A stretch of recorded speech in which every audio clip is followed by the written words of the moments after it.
আজ লাঞ্চের মেনুতে রয়েছে কাতলা মাছ ভাজা, কোলাম ভাত, ঘি আর রয়েছে ডিম ভাজা, মটর ডাল, ভর্তা। আজ হচ্ছে ঘি, মাছ ভাজা, মটর ডাল শুকনো, আর রয়েছে ডিম ভাজা। একটু শুকনো লঙ্কা ভাজাও নিয়ে এসেছি। আজ শরীরটা খুব একটা ভালো লাগছিল না, এরকম খেতে খুব ইচ্ছে করছে। তো শাশ্বতী দি আপনি বলেছিলেন মটর ডাল খেতে, আমি মটর ডাল খাচ্ছি। তো চলো ঘিটা মেখে নিই, ঘিটা পুরো ভাতেই দিয়ে দিই।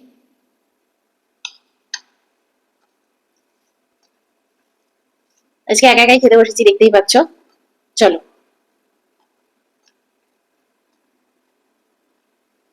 ঘিটা পুরো ভাতের মধ্যে আস্তে আস্তে মেখে নিচ্ছি। আর মটর ডালটা আমি কিরকম ভাবে করেছি জানো, সেদ্ধ করে নিয়েছি। তারপর পেঁয়াজ, রসুন, শুকনো লঙ্কা এই সমস্ত কিছু দিয়ে ভালো করে ফ্রাই করেছি। কোনো মশলা দিইনি, জিরে গুঁড়ো, ধনে গুঁড়ো ওইসব কিছু দিইনি।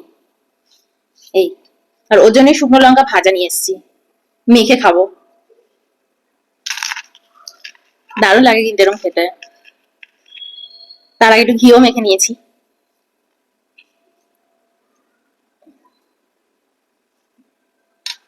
সবসময় একরকম খাবার খেতে একদম ভালো লাগে না, মানে একটু হাটকে হাটকে কিছু খাই, ঝালে ঝোলে ভাল লাগে না।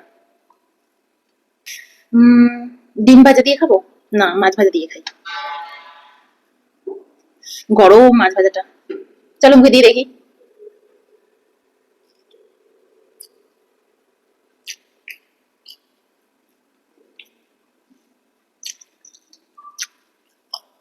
দারুণ খেতে লাগছে। সল্ট নেবো, এরকম দারুণ লাগে খেতে।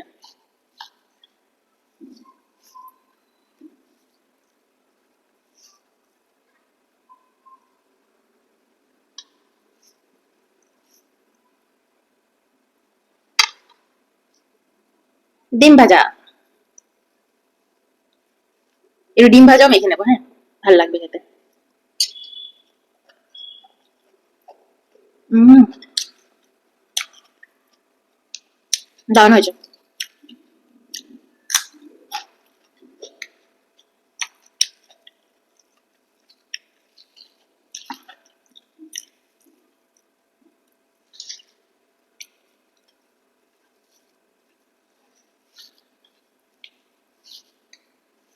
খেয়ে দেখো, এরকম হেভি লাগবে খেতে।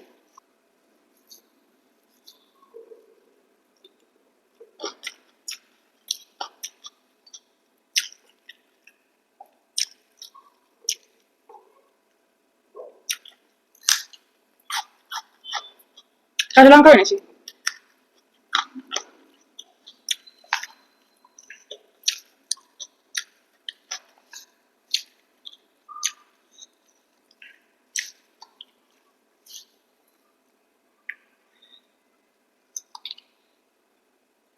এরকম সিম্পল খাবার খেতে কিন্তু দারুণ লাগে, দারুণ লাগে। আর এই গরমকালে দেখবে মাংস টাংস খেতে একদম ভালো লাগে না, ইভেন মাছ খেতেও ভালো লাগে না, মাছ মাংস ভালো লাগে না।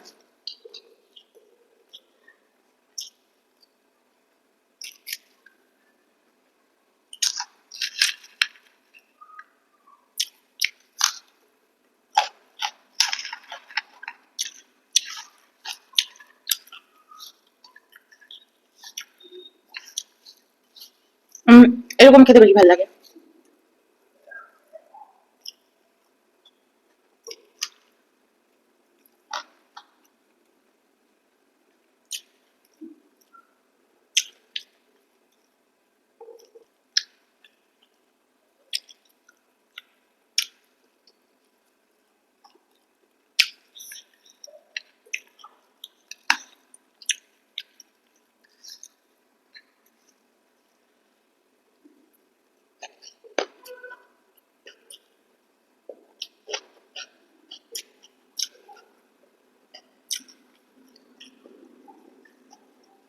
ডিমটা ভেজে ভেজে খাবো।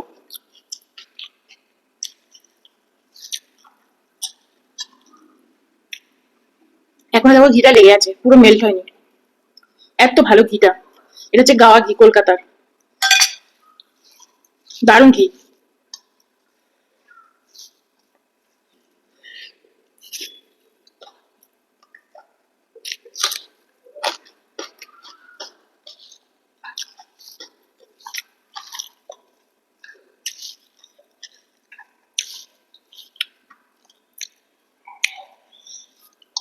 ঝাল আছে লঙ্কাটা।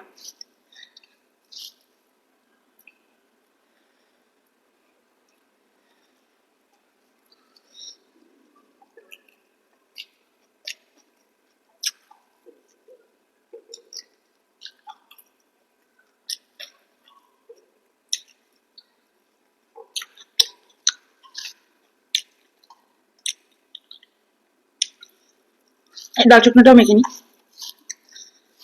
এখানেও কিন্তু ভালোই গরম পড়ছে ব্যাঙ্গালোরে। আগে না এত গরম কখনো পড়তো না ব্যাঙ্গালোরে। এত মানুষ বেড়ে গেছে এখানে, প্রচুর মানুষ।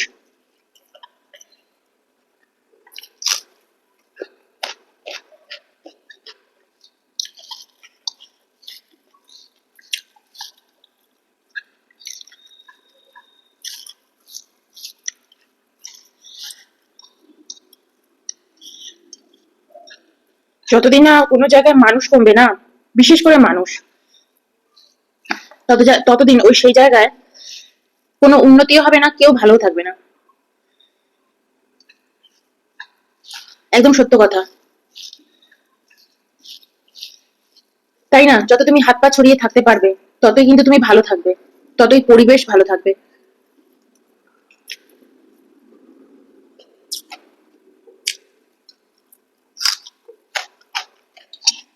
নয়তো প্রকৃতির সম্পদও নষ্ট হয়ে যাবে।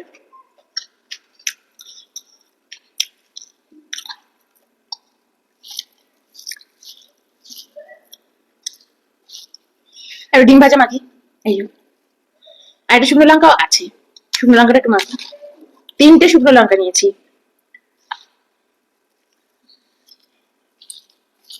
আমরা নিজেদের ভালো থাকার জন্য পশু পাখি গাছপালা সব মেরে দিই, সব মেরে দিই। সেটা কি ঠিক? কখনো ঠিক না। তাই তো ঘরে ঘরে এত অসুস্থতা, বাচ্চারা এত অসুস্থ হয়ে জন্মাচ্ছে। ঘরে ঘরে এমনিতেও সবাই এত অসুস্থ।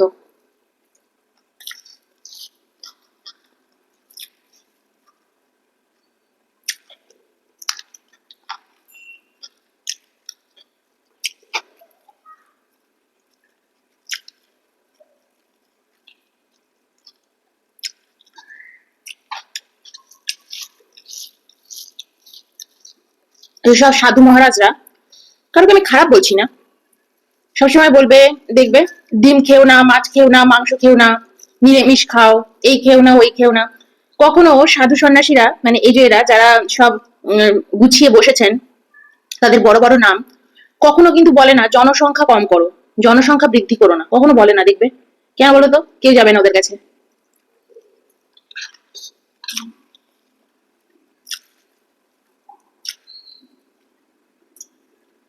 শুধু সাধারণ মানুষকে ম্যানিপুলেট করে।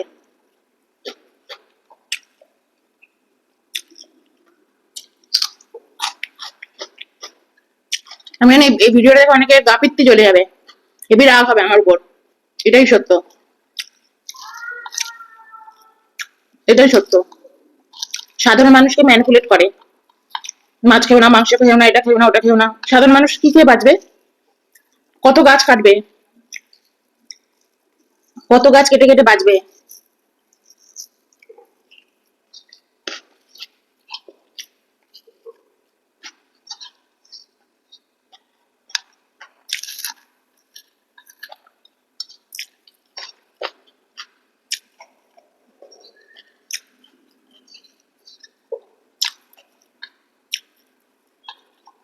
আজকে দেখবে এই ভিডিওতে কত লাইক কম, ভিউ কম, এই কথাগুলো বললাম বলে।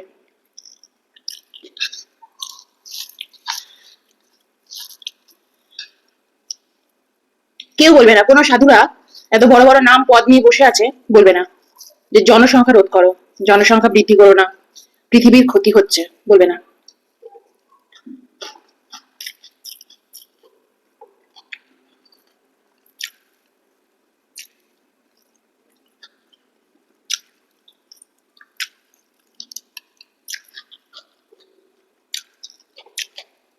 আমাদের লোকনাথ বাবা কোনোদিনও বলে গেছেন, রামকৃষ্ণদেব কোনোদিনও বলে গেছেন, বিবেকানন্দ বলে গেছেন? বলেননি।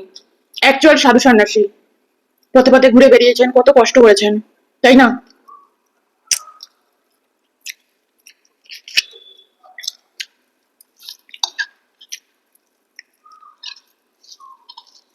আমি যারা আমাকে তোমরা দেখছো, আমাকে তোমরা এতদিন ধরে দেখছো, মানছো, আমি তাদেরকে এটা বলছি, কোনোদিনও কারোকে কোনো যত বড় সাধু সন্ন্যাসী হোক তারা ভগবান নয়, তাদেরকে অন্ধের মতো মানবে না। যদি মনে করো যে না আমি এটা খাবো না, এটা না খাওয়া আমার শরীরের জন্য ভালো, তবে সেটাকে ত্যাগ করবে। আমি নদীর ধারের লোক, ব্যাঙ্গালোরে এসে বাস করছি। মাছ না খেয়ে যেন আমার কত আয়রন ডেফিসিয়েন্সি হয়ে গেছে, কারণ আমি মাছ খেতে ভালোবাসি। আমার শরীর মাছ চাইছে, মাংস আমার না হলে চলে যায়, কিন্তু মাছ আমার না হলে চলবে না।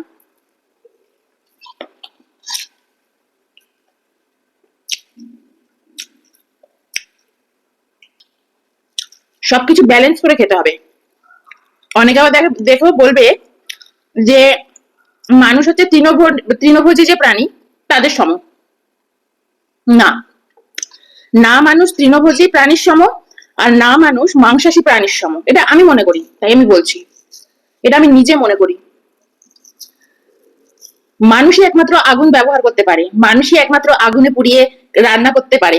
এত বছর, কোটি কোটি বছর ধরে এত পশু পাখি, তাদেরকে কিন্তু প্রকৃতি এই সুযোগ দেয়নি যে তারা রান্না করে খাবে, আগুনের ব্যবহার করবে। একমাত্র এটা মানুষ করতে পারে। মানুষকে সবকিছু খেতে হবে, ব্যালেন্স ডায়েট করে খেতে হবে। অল্প নন ভেজ থাকবে, আর বেশি থাকবে ভেজ স্যালাড, আর অল্প কার্ব থাকবে, বেশি থাকবে প্রোটিন। এইভাবে সুন্দর করে প্লেটে গুছিয়ে নিয়ে খেতে হবে। ফাইবার, সরি, মাছ মাংস থেকেই তো প্রোটিন আসে, আর ফাইবার আসে স্যালাড থেকে। এইভাবে করে খেতে হবে, এটাই মানুষের ব্যালেন্স ডায়েট। আর মানুষকে এইভাবে ম্যানিপুলেট করে।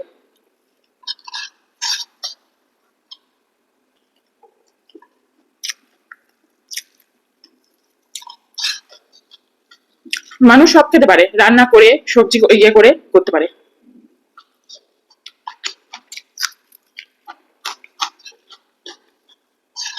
আমার এই কথাগুলো কেমন লাগলো আজকে বলো তো? এটা আমার নিজের মনোভাব বললাম আজকে তোমাদের সাথে শেয়ার করে, কোনো বই খাতা থেকে ঘেটে বলিনি, আমার মনোভাব থেকে বলেছি। আমি যখন একা একা বসে ধ্যান করি না, তখন এই উত্তরগুলো আমাকে আমার অন্তরাত্মা দেয়। এই উত্তরগুলো আমাকে আমার অন্তরাত্মা দেয়। সেই ঋগ্বেদের আমল থেকে, ঠিক আছে, ঋগ্বেদ যুগ থেকে, একদম প্রথম সময় থেকে মানুষ কিন্তু সব খেয়েছে, সব খেয়েছে।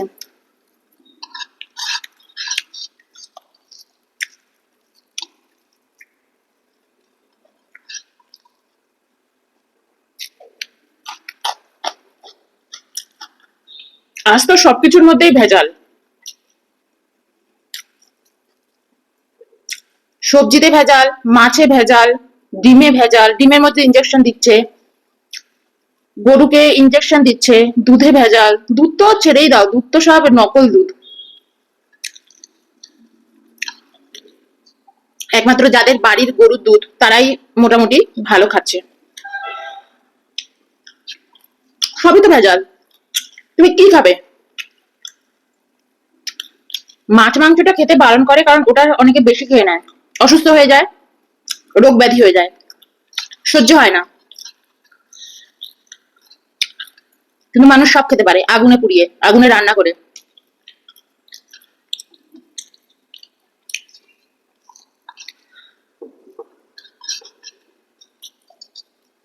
শুধু মানুষকে ম্যানিপুলেট করা।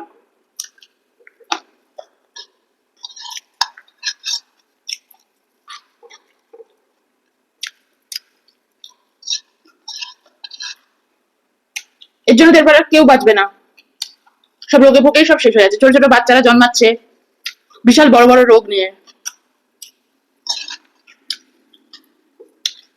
পৃথিবী বলছে আমার আর চাই না। লড়ো। কথাগুলো খুব শুনতে খুব খারাপ লাগছে, কিন্তু কথাগুলো সত্য। কেউ বলবে না, কেউ বলবে না। যারা হয়তো তোমরা হাতড়াচ্ছ তাদের আমি এই উত্তরটা আজকে দিলাম।